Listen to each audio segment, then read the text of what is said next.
was on movies. Hang on. Just pause and mute. Yeah, Okay. let me do that. Really? Well, it's our. Let me do that while I'm waiting. Oh, let me do my thing too. Let me undo my audio thing here. Yep. It was up. It was up. Ooh, too high, too high. 1 2 1 2. Is that better? Is that better? 1 2. How about now? Is that Every good? night, everybody. I know Every night. that's usually where you. No, I don't. Just because when I change it once, why doesn't it stay changed? I don't like the fact that Zoom has this thing that the minute you change something, it reverts back to the other thing. Yeah, I don't know. Ooh, look how cute. Now it says Cooper and Anthony is live. It's really our live, but whatever. And you can call us. You can call us and you can chat with us. And we have a guest coming on in a couple of minutes, somebody that you will totally dig. It's so funny. Every once in a while we have a guest and people are like, that's a weird guest for you. Well, this is not a weird guest for us. This guest is right up our alley. 5, hold on. 0, 4. I have to type the stupid thing in here. It says it wants a token. What do you mean it wants a token? I don't know. What doesn't it like? I don't know. But I went on and said, remember this computer for 30 days. I did that last night. And it lied because it didn't remember. But that's my point, that I keep telling Zoom, remember this. And every day it's like Groundhog Day. It's like the Zoom is the Etch-a-Sketch of technology, like and it's back. It's gone. Well, I blame you for yours because when you're not on the air, you're using that computer for other things. Right, but not Zoom. Not Zoom, but you're watching videos, you're doing other things, so it's going to change. If that was only a studio, I can't even say that because this is a studio computer. I only use this computer for the studio, and it changes every day. Right. Yeah, me too. Same problem. But no, my thing is in Zoom. It's in Zoom that the change is the problem. Anyway, so the computer gods just hate us. I mean, we've never had good computer things. So I have a couple of good topics for us today, a couple of good that I really want people to get involved with, because there's a couple of like kind of controversial topics out there today. One's a man-woman thing, so it'll be interesting to see what the men say versus what the women say, in that. And then I have another that I think I'm going to ask our guest as well to participate. I'll ask him one of my daily questions. So. Okay. Yep. And today on Stern was Dave Grohl from the Foo Fighters. And he went on to announce that they are opening Madison Square Garden. Yeah, it's everyone in New York is talking about that right now. Yeah. In like 15 days. And I don't know, it made me feel really good. Finally. It's been 400 days since any show has been at Madison Square Garden. And we're finally somewhat getting back to normal. But it's open full capacity, which means there's going to be a stranger sitting right next to you. But you have to bring your test to get in. Okay, because you can't fake that. You can't get a fake one. Yeah. I know, but at least they're doing that. Right. No, it's true. And the other thing I think is interesting is in New York, they're talking about having vaccinated sections and non-vaccinated sections, just like smoking back in the day. Non-smoking. Yeah, like they had smoking sections. So now that's what they're talking about doing in venues and restaurants and, some of the larger places where they can partition you into different sections. I love that. Yeah. What do you think that's a good idea? Yes, because we can throw things at the section with it's dividing the idiots amongst the non-idiots. Right. It's like, who are those people over there? Morons. Right. Because they're going to get sick and die, and that's the section to sick and die. It's like with non-smoking and smoking when we had that. Yeah, those are the stupid people that want to die. It's a smoking section. But there was always that one table that was in the non-smoking section, but it bordered the smoking section, and you could still smell the smoke. So it's like, what's the point of being in the non-smoking section when the guy 2 inches from my head is puffing away? So it's the same thing. If they're going to delineate vaccinated versus non-vaccinated sections, they need to put them like at In a least vacuum. 6 feet apart, far away. And I wonder, maybe in that way, it's funny because most of the time I'm really anti-shaming, but I feel like it's okay to shame people in New York. Other cities where you don't interact that much with people and you're not really in each other's faces, if you don't want to get vaccinated, it's not a good thing, but you're not really hurting other people. In New York, we are up in each other's business. Just walking down the street, there's piles of people. So I think it's okay to shame the unvaccinated, especially in a restaurant environment. If you're not vaccinated and you're coming out to eat, I want to know who you are. I want to see where you're sitting so I can not use the bathroom over there and maybe, exit the other way. My guess is the non-vaccinated people are going to be given the terrible tables over by the where the smoking section was. Right, like in the corner or by where the doors, open and close to the kitchen. Like you're going to have the worst tables. And yeah.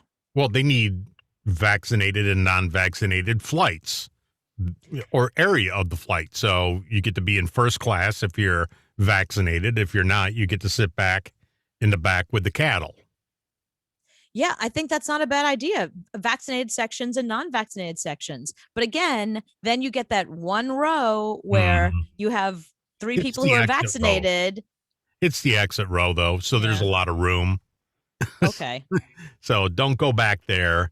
And the good thing about airplanes is there's a bathroom in the back, and there's a bathroom up front. So you don't have to use with the common folk.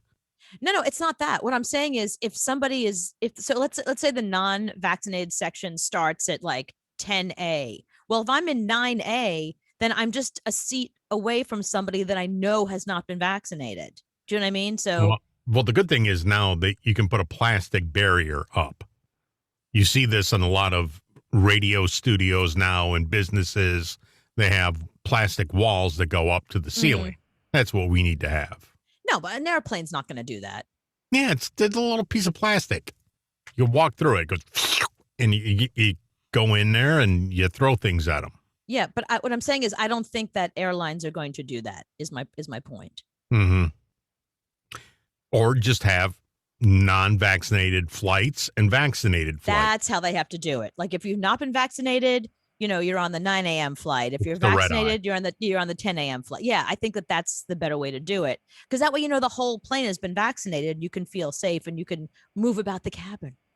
But it boils down to how are we going to let them know that we're vaccinated and how do we let them know that we're not? Just faking a card. Anybody can fake a card. Yeah, no, that's true. So that's the scary thing is anybody can do that. Yeah, that's true. All right. Well, I am going to introduce our guest, everybody. Hang on. Hello, Brian. Hello. Okay, hang on a second. Brian's got a microphone. Damn. He's a professional. I'm not. Listen, my friends don't fuck around. Like I know who to invite on the show. Thank God. It's just a blue Yeti. Let's not give me too much credit over here. No, that's a lot. That's 99% better than most people. So thank you. Yeah, like we're so over people like wearing their AirPods and like yelling across the room into the microphone on their laptops. Like, oh my gosh, no! I shut off my AC for y'all and everything. That's because you're a professional. You are. All right, our guest tonight is a man of many talents, many, many, many. He's an actor, musician, life coach, and writer. Right now, Anthony, he has a short film currently in the Los Angeles LGBTQ plus film festival. You might know him as Billy from School of Rock, but I know him as one of my favorite people in the radio trenches when we were together at WPLJ. Please welcome Brian Falduto to the show. Hi, Brian. Hi, Cooper. It's been way too long. I know. So wait a second. When you and I were at PLJ together, had they scared Scott away yet, or was he still there? When did you leave? I joined right during the exit strategy, essentially. Like, it was when I came on board, and it was not my fault. No, you scared him away. Scott leaves and Brian shows up. I didn't make that connection till just now. No, but Cooper, it's been so long since we've chatted that I actually was wondering if you remembered that I worked at PLJ, because I was just interning when I first started there, and then I slowly like worked my way up. But I'm so happy you remember me. Are you kidding? You were my favorite person there. You don't understand. Like, okay, so when you got there, there's a reason why that show didn't last very long. I think like I'm gonna say 8 months, but I might be giving it too much credit. So after Scott Shannon left, it was just like it was a disaster. And I had like one friend, Sheila. So when I met you, I was like, oh, thank God, like another yummy person. So every time we had any kind of like promotion thing or whatever, you saw like I cling to you. I was like, oh, thank God Brian's here. Because there was so much tension all the time. It was the most stressful. It went from being this lovely place. We had so much fun when it was just Scott and Todd and Monk and I, and we were doing Dish Nation, and we had so much fun. I grew up listening to that. Yeah. Yeah. Them, not me, because I'm a wee thing. No, you are a wee thing. Scott and Todd, though. But yeah, I grew up, and then and it's so funny you say that, because that was my first job out of college, so I kind of just assumed that workplaces were toxic, and then I was like, oh, not all work environments are like this. Okay, got it. Yeah, I know, and yeah, you're right. You're a Jersey kid, so of course you listen to Scott and Todd. Of course, but see, and I feel so bad for that, because right before you got there, it was the most amazing. Like every day I pinched myself. I was like, I can't believe I get to work here. And it was so much fun. And I was super tight with everybody there. Like I'm still friends with everybody there, except for one person. I think you know who that is. But yeah, you do know. If you think about it, the one person that I don't two talk people to there. I have some guesses, but you're correct about those guesses. But I mean, even to this day, like Scott Shannon has been my champion, and I had a job that he was very instrumental in my getting. Like he's always been my champion. So when he left, it was like, it was a weird environment. So I feel badly that you came into that, because like that was your first experience with radio, and it's not like that. I mean, when I was at Z100, I'm still friends with everybody from Z100, and I haven't been there since I left in 2003. I want to say, so. And I mean, we're still friends. I did make a bunch of long-lasting connections, and it did work out for me in a sense, because at that moment in time, also PLJ had the birth of their sister station, Nash FM, which was sort of my that was your beat.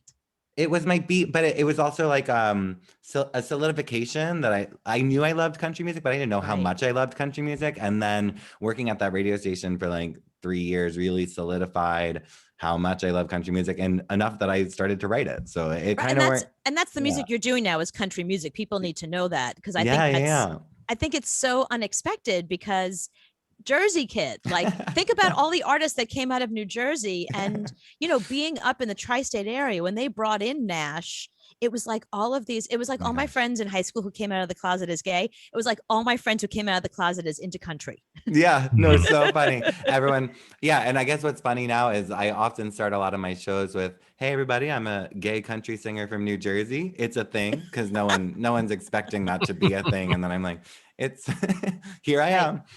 Right. No, I think that's really cool. So, did you start doing, how'd you start doing music? Because, so you left school, you came to PLJ, you were around the radio scene, you got to know the folks at Nash, and you realized that country was your love. Yeah. So how did you go from that to, I want to write this stuff? Yeah. So, well, I've always been like heavily integrated with music and performing and acting. I was a child actor. So, and then I went to school for musical theater. So music was always very much a part of my life, and I'm a singer. I've always been a singer. I didn't know that I wanted to write it. I think one of the reasons I fell in love with country music while I was at Nash is because I was actually going through a super tough breakup during those years also.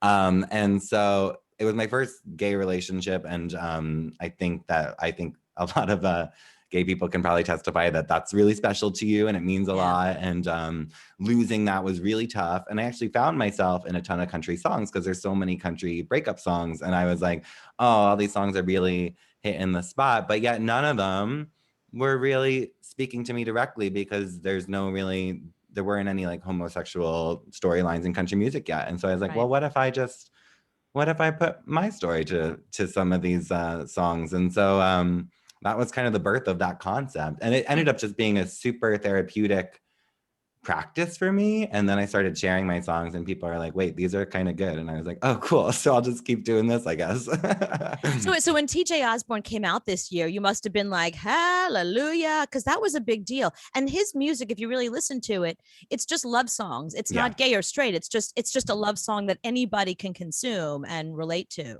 Love is love. Yes. Right. Right. Yeah. I like to think I was partly responsible for that because I've been covering Brothers Osborne at my shows for like 2 years now. And so I didn't even know that he was going to come out. And I was like, I've been playing his music at gay country shows. Maybe I just like, I kept sending the vibes that way, That's pretty cool.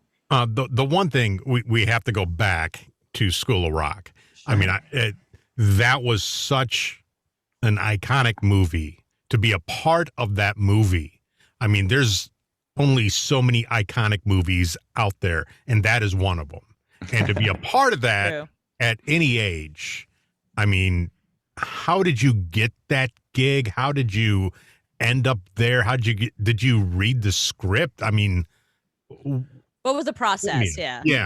And I'll agree with you. It's a constant realization kind of the impact of the film. Like every year I kind of have to be like, oh, people are still talking about the movie. It has sort of lived on in this amazing way. I was just a kid that really wanted attention. And I would sing the loudest in the children's choir. I at family functions, I demanded the family leave the dinner table to come watch me perform in the living room. One time my parents and I were at a hotel pool and I saw this man walk by with a camera and I just started following him and I was like, I want to be on the camera. And my mom came over to apologize for my behavior. And he was like, nah, this kid's a star. And he gave my mom the contact of this manager back in New York. And we contacted her when we got back to New York. And then she sent me on my first audition. And my second audition ever was School of Rock. No. Yeah. Oh my gosh. So it gave me a massive misunderstanding of how the industry works. I was like, oh, this is easy. What's the one memory that sticks out from that whole process? Oh, wow. I mean, so many iconic scenes you were part of. To see Jack Black be Jack Black back in that time. Yeah, I think what sticks out is like how close we got as kids, which has kind of been really resonant lately. And not to bring up a sore subject, but we actually lost one of the kids last week. And so that's been tough. We all went through this really unparalleled, unique experience as 5th and 6th graders, essentially. Not everyone who's a 5th and 6th grader is in a major motion picture. So it was like this 4-month, we had these insanely long set days together. This bond that formed amongst us, sort of plucked out and told that we're special, and that our talents matter. And, it was kind of like this cool experience to have alongside people your age. And I just, to this day, all 14 of us have an active group text. That's how. I love that. Really? Yeah, it's honestly annoying sometimes. all group texts are annoying. Yeah, it doesn't matter. It doesn't matter if it is the School of Rock group text. It's like, get me off of this text.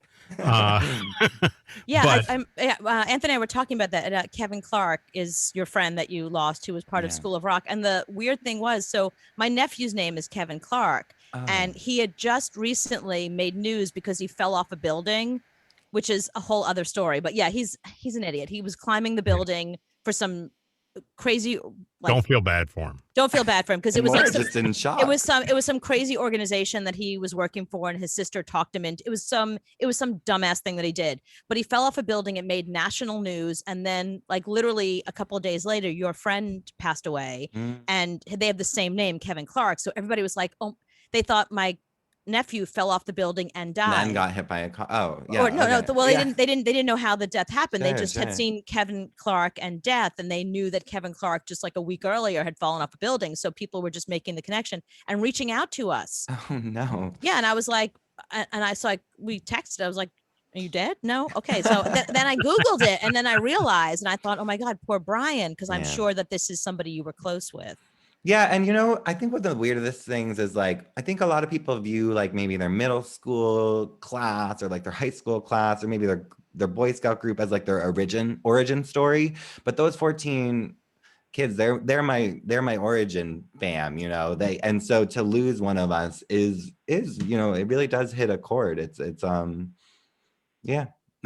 Right. No, sorry to bring up a sore subject, but along with Anthony's question, what is that like though? That every couple of years you have to address some School of Rock thing, like it's going to be a Broadway musical, and Jack Black said something about it, or Tenacious D is reperforming, and they're going to do one of the songs. There's always something that comes up that is School of Rock, and then suddenly you have to deal with it all over again. Like, what is that about? I've learned to just embrace it and love it. I spent many a year, I think even while I was at PLJ a bit, being quite in denial and not really wanting to talk about it, trying to find my own, especially once I was out as like a gay man, because I spent so much time closeted after the film because people kept calling me gay after the film and I was too young to sort of process that messaging. And so, I had a very toxic relationship with the movie for a while and its impact on me. Wow. I don't have that anymore. I'm a life coach and I work primarily with gay men to help them love themselves and live in confidence. And I think that that character in that movie, all these years later, to get to speak about that means something to people who connected with it back then and who connect to what I'm doing now. So it serves a purpose for me now, and it also just it's definitely changed over the years. But I did have a hard time for a little while. Listen, all the research of coming out talks about that the first person you come out to is yourself. Yeah. So if you're not comfortable coming out to yourself, regardless of what, all the world is calling you the gay kid from School of Rock. It's exactly, and you're like, who, me? What are you talking about? Right? No, and back then, gay was an insult. Right. Yeah. So. Which I'm so surprised because New Jersey seems so woke. It's the tri-state area. I figure like everybody's just like, yo, you're not gay. What's wrong with you? No, but it was 2000. If you think about it, there was Will and Grace, there was Ellen, and then there was like little kid me. Right. there wasn't like a lot of representation. It's a good point. But I think now that movie is going to live forever on your phone, on your iPad, on this everywhere. In 30 years, that movie is still going to be around. People are still discovering it. People that didn't, young kids like Gen Z now is like rediscovering it. So you're going to continue to be everybody's discovery. Like this is, I mean, it's something you're going to have to like really. Well, Jack Black come to grips with. Jack Black just did an interview and said that was his favorite movie to do. And, he's done a lot of movies and that is his favorite. And I agree. I mean, it was such a great movie. Yeah. Everything about it. There wasn't one thing that you would change about that movie and you were a part of it. I mean, that's just amazing. Yeah, I'm very appreciative. Also, Jack is just the most phenomenal human ever. He's been so supportive these past several days after the loss of Kevin. And he's kept in contact with all of us over the years. He was one of the funders of my music video. And so I just want to give him a shout out for being just like an awesome, awesome human. Wow. That's amazing all these years later. I love the fact that he still has a relationship with you. Cause you would think like, I don't know, I just, I worked on a couple of television sets in my day, and I have a couple of people that I still kind of keep in touch with, like if I remember to on their birthday, but not the bonding experience that you guys had. And I wonder if it was just a special environment or maybe your age, maybe because you guys were all young experiencing this adult lifestyle for the first time, because it's very adult to have to be in, you got to show up on time, you got to know 10-hour work days. Yeah, exactly. I remember I got mono because a kid isn't supposed to be worked that hard. I think it speaks to the experience that we that we are all in touch the way that we are. And I think that actually probably translates to the impact it's had. You know, I think that the amount of fun and the amount we connected, the amount of fun we had and the amount we connected on set, I think because of how authentic and real that was, and then it like translated to the actual product, that's probably part of why it's such a thing, you know? Right. That makes sense. Yeah. So tell me about being so is it you're a life coach, but you're a gay life coach? So is it gay because you're gay, or gay because you only have gay clients? Like, why gay life coach and not just life coach? Girl, you know all about niche marketing. Come on. Oh, that's a good point. That's a very good point. Yeah, I didn't think about that. Right. Why can't very you be life clever. coach? Yeah. Very clever. Yeah, everyone's a life coach, gay life coach. Do you know you're how the many, only. Yeah, you're the only one. do you know how many queer or LGBTQ or gay coaches are jealous that I managed to snatch the handle the gay life coach on Instagram? I'm sure. That's so funny. Yeah, I mean, I work with a ton of clients from all different walks of life. I do work with primarily LGBTQIA plus folks. Actually, a lot of youth these days too. I'm working with, which is so fulfilling for me. But yeah, I think that people just connect with that aspect of my story, and that's sort of how they find me. But coaching isn't about me; it's about the client, and it's a very crafted process of me meeting someone where they're at and knowing how to help them find their own answers, which really has nothing to do with me or my story. So it's a really it's so funny because I feel like in order to sell myself as a coach, it has to do so much talking about my story, so much being the gay life coach, blah, blah, blah, blah, blah. And then when we get into the room, and actually like all that gets left at the door, you know? Right.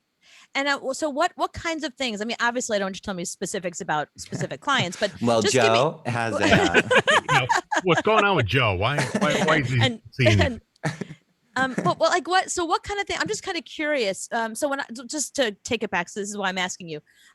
So when I was getting my graduate degree, I was doing identity modeling, and I studied gay identity modeling. And I thought it was really interesting, the different stages that people go through when they come out and they discover their own homosexuality, et cetera, et cetera. And, different based on ethnicity, different based on age, different based on, What stage am I in? Oh, okay. You don't know. It seems like you're fully actualized. It seems like you are just like embracing who you are, and okay, great. Good to know. Yeah, no, I think that's awesome. And, and my favorite thing is, Dan Savage talks about this a lot. And he says, and I don't know if you give this advice. I love this advice. He says, when you come out to a family who's like conservative and not that into it, you should give them a year to freak out, ask you stupid questions. And then when that year is up, accept it, or we're done. Right.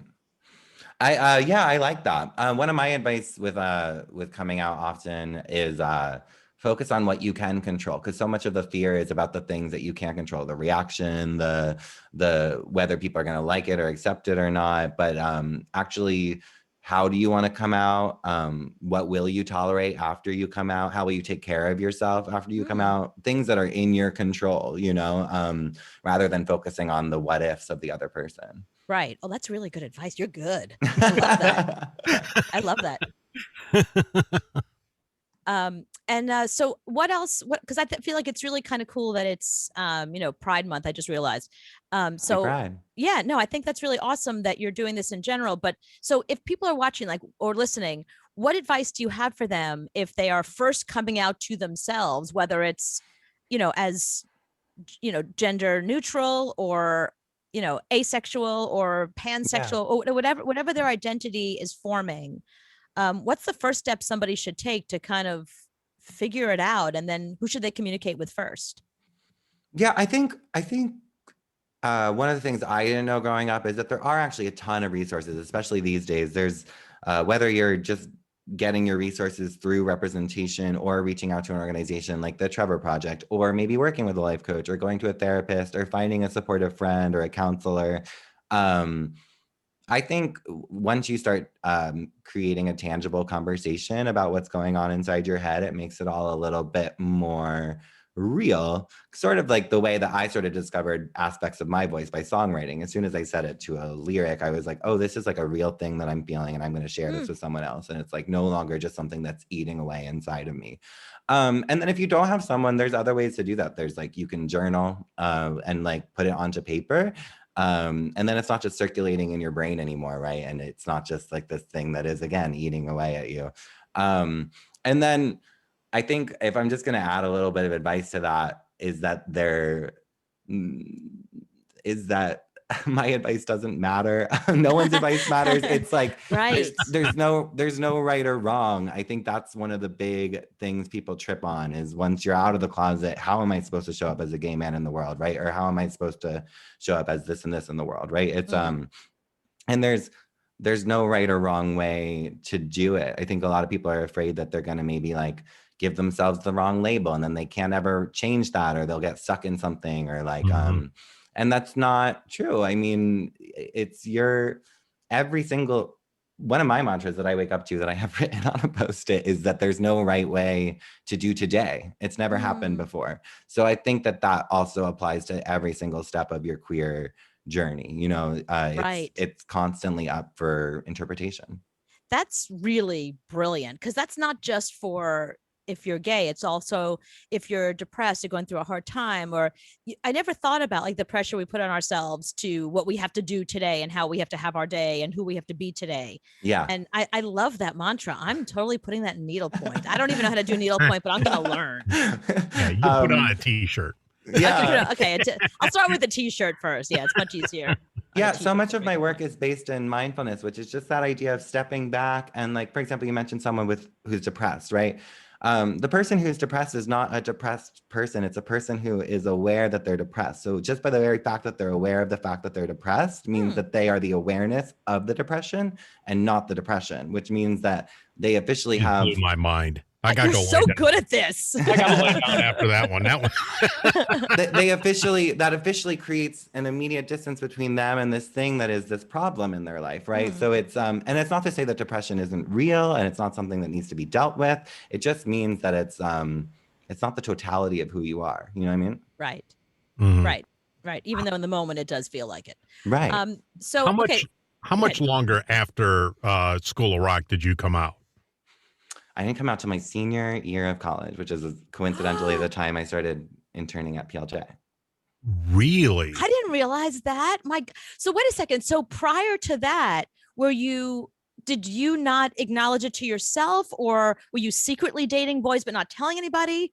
No, I was in so much denial. So it was just, think about it. I mean, when I was in the 5th grade, this movie came out and I got called gay, and then someone told me that that's not cool. So I just was like, oh, okay, I'm not gay. And then that message came to me so often that my denial had to come so often. And so I was denying it before I even got notion of the idea of what it was. So by the time I realized I was potentially gay, I was already homophobic towards myself, essentially. And so, yeah. And so and then in college, I met a ton of like gay people, you know, and I was like, this is awesome and they're great, but it still wasn't an option for me, you know, like I was so far in denial that like, which I think that's one of the reasons I got into life coaching in my older age a little bit too, is because like, it's just so fascinating to me how the mind works and how it locks into these different conditioning and like behavior patterns just because of one thing you told yourself, you know, 14 years ago, you know what I mean? It's like, it's really crazy. Well, no, but it's not just 14 years ago. It's during a time that your brain was still developing. Right. And the things you told yourself really matter because your brain is forming and your identity is forming. And those are the years that it's happening. So what you're telling yourself during that time sticks. Yeah, absolutely. I mean, to this day, even there's moments every day where I doubt myself, I question myself. And that's because of things I told myself when I was younger, right? So it's a matter of, yeah. Oh, honey, that's all of us. Yeah, right. Were you dating anybody in high school and college? No. I had a couple, I mean, I guess if we're going to go there, I had a couple of experiences in college that were just kind of like, you know, a drunk girl at a college party who kisses like a girl. And then she's like, oh, I was just fooling around. It was just categorized enough where I was like, well, that doesn't mean I'm gay. You know, right. it was enough still to avoid the label, you know? Wait, and then I kissed more gay men than you did in college. Yes, you did. And then senior year, I fell in love with a guy who also worked at PLJ. Ooh. And what's it, Scott? Is that why he left? Did you scare Scott away? And I was just so in love with him that we came out together. Was he out? No, we came out together. Oh, so he also wasn't out. Mm-hmm. Oh, who was it? But this is not the place for that, Cooper. Oh, okay. Good point. Yeah, okay. When I see you privately, you'll tell me. Oh, I love that. That's so great. Yeah. Oh, that's really nice that you guys had that experience together. You know, that's and no, I think that's important because I think it's tough when somebody else has been out their entire lives. Like, I mean, you know, most of my friends are like, I have a couple of friends that went through that, like they pretended to like women, and I have one friend that was even like dating a woman for a long time before he was finally like, I'm not into this. But yeah, I mean, I think it's hard when somebody has known who they are their whole lives and they're with somebody that is just finally, you know, it's a different level. So it's nice that the two of you were kind of like at the same time being like, I think I'm gay. Me too. Awesome. Yeah. It was actually, I mean, if we're giving all the information, it was actually on a PLJ promotions appearance that we sort of like confessed that we liked each other. And I love him. I know who it is, and I love him. Oh my God, I'm so happy to hear. I'm so happy because I was always like, I hope he finds somebody, and I guess he did. Well, we're not together anymore. Oh yeah, I'm just, you know, but I mean, even at the time, you know, even at the time. Bring up that wound. Thanks. Yeah. Well, also you were young. I mean, look, I'm not with the first person I was with either. Oh, so, right. Yeah. You know, We were. I'm not even with the 20th person I was with. That person isn't even alive anymore. Yeah. Yeah, I mean, I don't want to speak for him, but I was so lost. I had no idea who the hell I was. And the relationship was very much just a finding each other in the other person. And that never lasts very long. I feel like it was not too, in my opinion, it was not too like sustainable individuals working to make a sustainable relationship. It was very like, you know, we were finding each other together. It was very, you know what I mean? Right. But you're also super young. So I think that's right. Exactly. Even if you've been out since you were 5, I mean, at that age, I don't expect you to, you know, it's rare that you'd still be with that person all these years later. That would just be weird. Yeah. No, that's pretty cool. So there's something in the news today that I wanted to ask you about because just it's sort of like one of those life coach kind of questions. And I just, you know, and also it's very like your generation. So do you think that when you say to somebody who just lost a lot of weight, oh my God, you look amazing, is that fat phobic? That's so funny that you say that. I just had a show Sunday night, and after the show, someone told me you lost so much weight, and I've actually I'm trying to train myself to stop saying thank you to that because I don't know the answer like on a cultural standpoint if that's fat phobic. I don't think I follow the trends enough to know where we're at with that, but I personally think that so much of body image is learned through societal norms and like things that were taught over the years, and it's literally just stuff that was invented to sell stuff. It's not real. It's just a definition of beauty that was manufactured basically to make people feel bad about themselves so that they would invest in products or services. And so it worked because we still do it. I mean, like I think about like a good example is that you look at Lizzo, and Lizzo's like, I look like this, and I mean, her Instagram handle is Lizzo Be Eaten. So, I mean, she's embracing like, this is my size, this is what I look like. And, you know, screw you all. And people that, you know, all her haters, she's just like, oh yes, I'm so sad in my multi-million-dollar house, you know? And, but then you get like, Rebel Wilson, who just lost 60 pounds and Adele, who lost all this weight. Everyone's like, oh my God, they look amazing. Have you seen them? It's like, wait a second. I thought we're embracing Lizzo. And then we're also praising Rebel Wilson and Adele. So which is it? Like, well, I think that's where it becomes confusing. And that's why today the conversation is it's fat phobic to say to somebody, oh, you lost a lot of weight, you look great. Yeah. It was an awkward moment when that guy said that to me because I just kind of looked back at him and I was like, I smiled. I was just like, because I'm trying not to say thank you. And I guess I haven't figured out what I'll say in place of thank you, you know? And so it's like, it is very, and like the science supports the Lizzo argument even more than it does the Adele Rebel Wilson argument, like to an extent, like the BMI, for example, is completely made up. It's not actually based in science. And there's people who are rated as overweight on the BMI scale often live longer, healthier lives than those that are of the standards that the BMI sets, right? So it's all just, it's not even based in science. It's very frustrating, really. And so at this point, I do agree with a standpoint like Lizzo, where it's like your body is your body. Like, what if when you came, what if your body was just as beautiful as the day when you like came out of the womb and everyone was like, oh my gosh, it's so beautiful and nothing ever changed, you know? Like, what if my original weight of 6 pounds 4 ounces? Like, what if I got down to that, my original weight? No, but like nothing's changed. Nothing's changed about who we are from that moment of birth till now, other than what we've been taught we should be. You know what I mean? Right. Yes. No, a lot has changed. 64 bags of Twinkies has changed from the time I was born until now. Yeah, it's true. And I'm glad you said what you said about the BMI thing, because the pandemic has not been kind to my ass. So I'm really happy to hear you say that about the BMI. I can't see your ass, but I'm sure it's fantastic, Cooper. Well, thank you. No, it's a lot lower than the last time you saw it. It's in a different place. Yeah.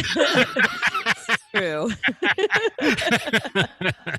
So tell us a little about before we let you go, tell us about this film that you have at the LGBTQ plus film festival in LA. Yeah.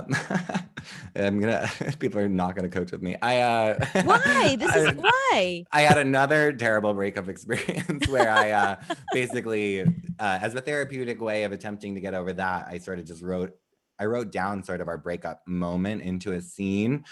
Primarily just for my acting class to work on, because I had always wanted to like attempt writing my own material. And then I don't know, everyone was in class was like, this is great, you should like record this. And I was like, oh, okay. I was like, thanks, more work. And then so I did, I recorded it and I was just like, I'll submit it some places. And yeah, we just won, me and my co-actor both won Best Performance Awards for the film. And I'm currently in talks with some streaming companies to see if it can go on there. So it's very exciting. It was but yeah, it's a film called Nosebleed. It's literally just a scene, essentially. It's a breakup scene. It's a short film.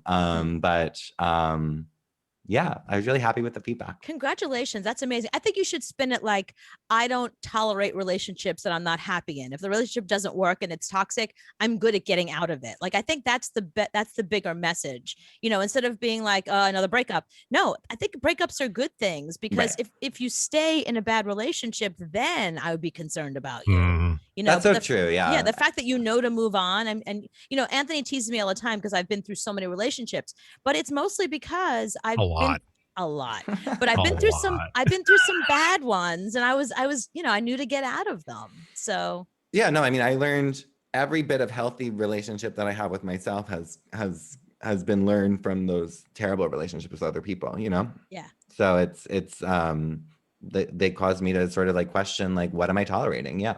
Right. Yeah. Oh my God, Brian, thank you so much for doing our show. I love talking to you. I love seeing you again. I can't believe how long it's been. Put me on another group text so that way you and I can stay in touch. a PLJ one? The PLJ group text, but leave off the person that you know that I don't want to talk to. Okay, sounds good. Yeah. And everybody check out Brian Falduto and at The Gay Life Coach on Instagram. Those are the best places to get in touch with him, because that's where I got in touch with him. Yeah. And thank you so much for having me. It was nice to meet you, Anthony. It was so wonderful to see you. Good to meet you. And we got to have you on a lot more. Yeah, absolutely. Yeah, we're gonna have a lot more questions for you. You know, and I love the fact that you're doing the life coaching thing, because stuff comes up all the time. Like, we just had a conversation recently about Demi Lovato, they, them, and you know, and having to rethink what that identity is all about. Like, we have conversations like that all the time, and we would love to include you in some of those conversations. And you have a mic. And you have a microphone, and you sound good. So that right there, we want to have you on for everything. And by the way, Brian is a very cool guest. We're getting responses from our listeners already. So of course he's a cool guest, because he's my friend. So there you go. Great. I don't think I even knew this was live. Awesome. I'm glad they're loving it. Yeah, don't say any bad words. Sounds good. Thank you so much. I really appreciate it. Of course. It was great seeing you. Yeah. Bye. Bye. Oh, he was great. See, I know. Where did that come from? I don't know. I don't know where it came from. It popped up on my thing too. It was like recording. I was like, okay. Weren't we Yeah, I recording? wanted to record because if there was some pieces there that could get pressed, so that's why I wanted to okay. hit it. Good thinking. Yeah, I'm glad I hit okay and not cancel. Oh, yeah, thank you.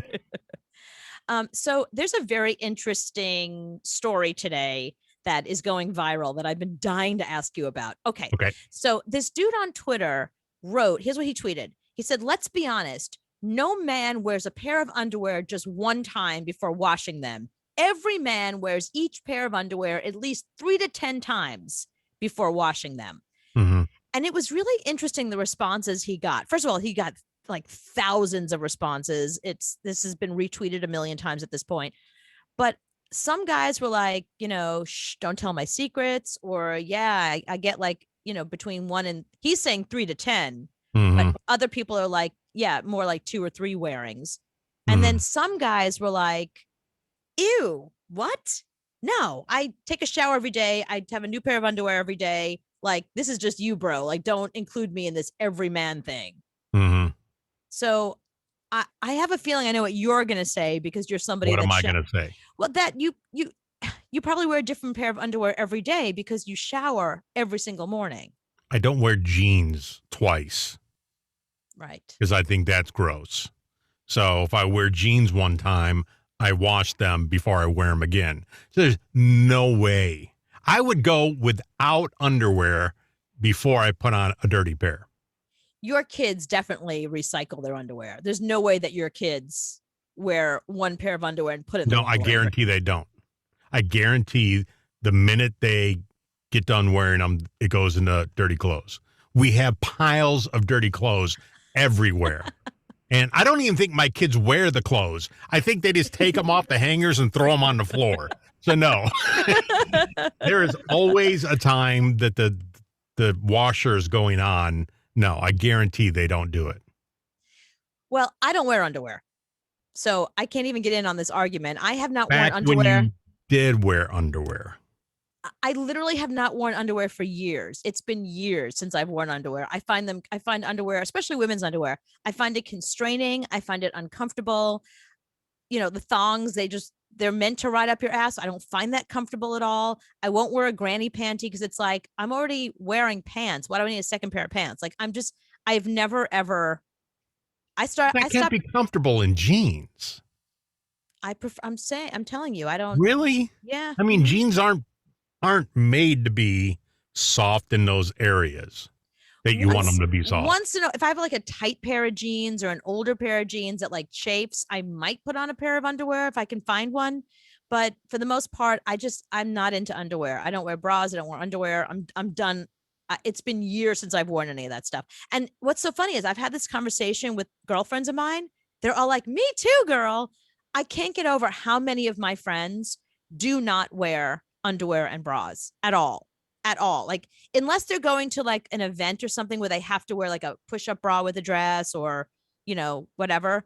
But my friends also, we wear nipple covers under a t-shirt.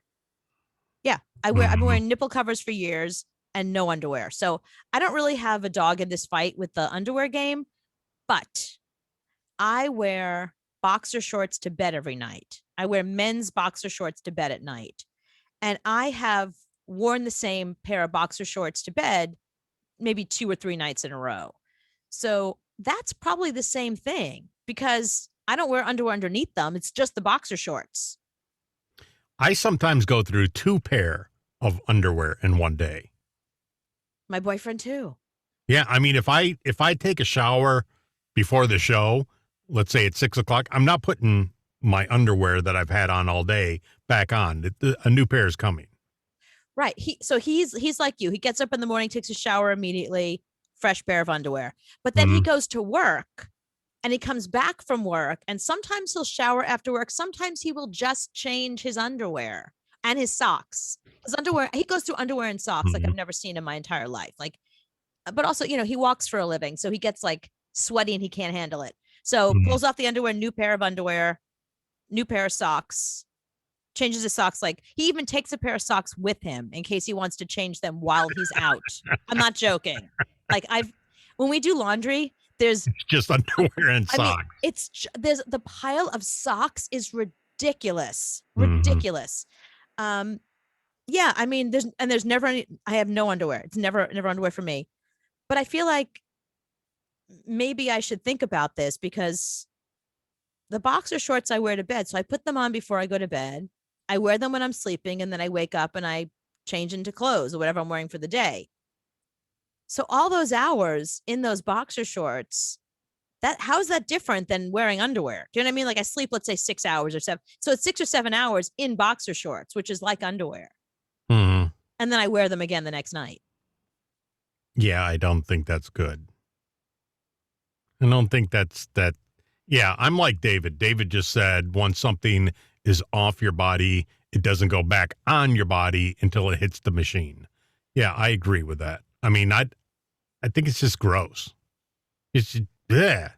I just got out of the shower. I'm clean. I don't want to put dirty things back on. Well, yeah, if you get out of the shower, you always put clean things on. But I mean, like, with, okay, so with my boxer shorts, I'm literally just putting them on and sleeping. I'm not going back and forth to the bathroom. I'm not, if my boyfriend and I have sex, if we have sex, I don't put those back on. Right. Yeah, if we have sex, I definitely don't put those back. Then I definitely get a new pair for sure. Yeah. But I'm just saying, like, I don't know. Like this guy is saying it's a thing that a lot of guys do. And a lot of guys were getting on Twitter and they were like, stop telling our secrets, or yeah, that's me, or I'll get 2 uses out of it. Nobody said yes to 10. No, but I was really surprised at how many men were like, yep, I rewear my underwear. Yep. It's another reason why men are disgusting right there. And you guys sleep with them. You women sleep with those men who don't change their underwear in 10 days. That's disgusting. I never thought about it. Like all the men I've been with, I never inspected their underwear and were like, oh, these yesterday's pair? I don't think so. Like I never even considered that. It never even occurred to me. No, it can't.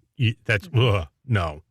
Okay. I don't wear shirts. If I wear a t-shirt for 3 hours, I'm putting it in the machine. Right. I'm not wearing the t-shirt again. Well, that makes sense. Yeah, but the t-shirt is just touching this part of my body. The underwear is touching this part of my body. That's a good point. This part of my body is a whole lot not cleaner than this part of my body. Well, you should be using baby wipes then. I do use baby wipe. I'm saying the taint, everything gets sweaty and stuff. No, you don't want that. Putting it back on that. All right. I wouldn't even turn underwear inside out and wear them again. I wouldn't do that. Oh, I hated having to do that. Like if you sleep at a guy's house, that was the worst. So if you pick up a guy or end up back at his house, or some guy you're dating, but you don't have a drawer there yet, and you don't know you're going to be sleeping. If you know you're sleeping over, you bring an extra pair of underwear and you stick it in your bag. But if you don't know, that's what I hated about when I was single. You have no choice. You have to turn the underwear inside out. That's pretty much when I stopped wearing underwear, by the way. That's the walk of shame in backward underwear. Yeah, the walk of shame is bad. Yeah, the walk of shame with underwear turned inside out. That's not a good sight. And you could so tell in this neighborhood where I live, the girls with the walk of shame, because the girls in this neighborhood, they get decked out to go out. And then during the day, they're all in like athleisure. Everyone's in like leggings and sneakers and like a little short t-shirt.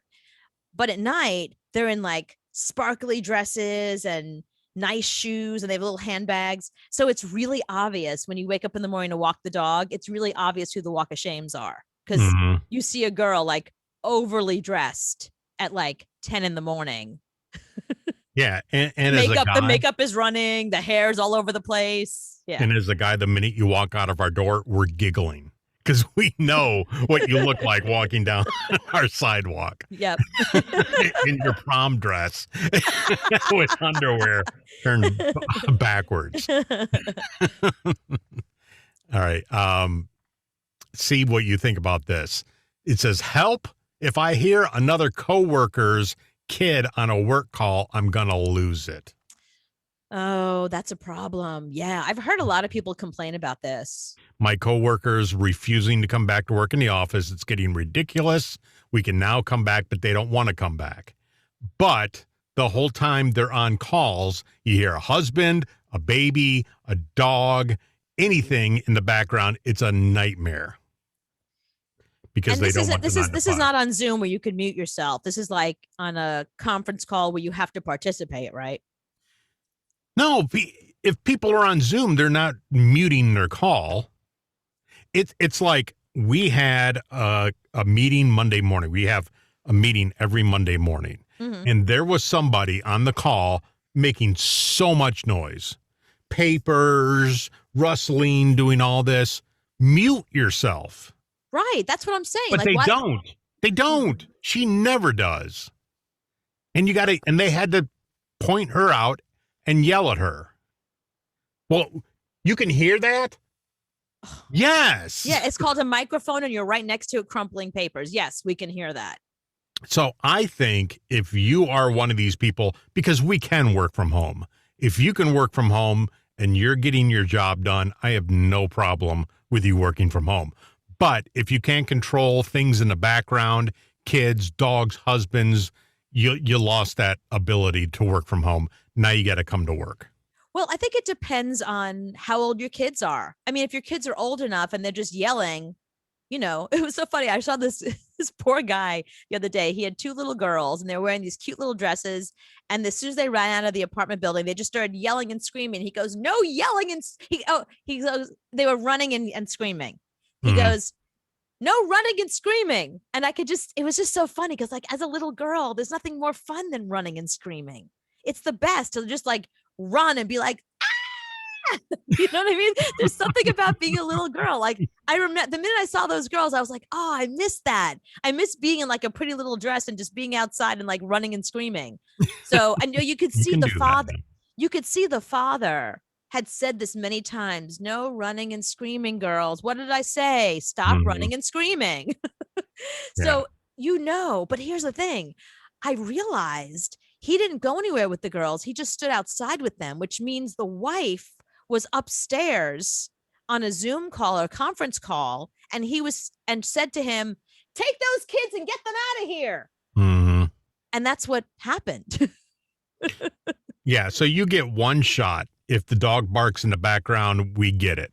2, if you're on a business call and the dog barks in the bathroom, that's it. You can't do that anymore.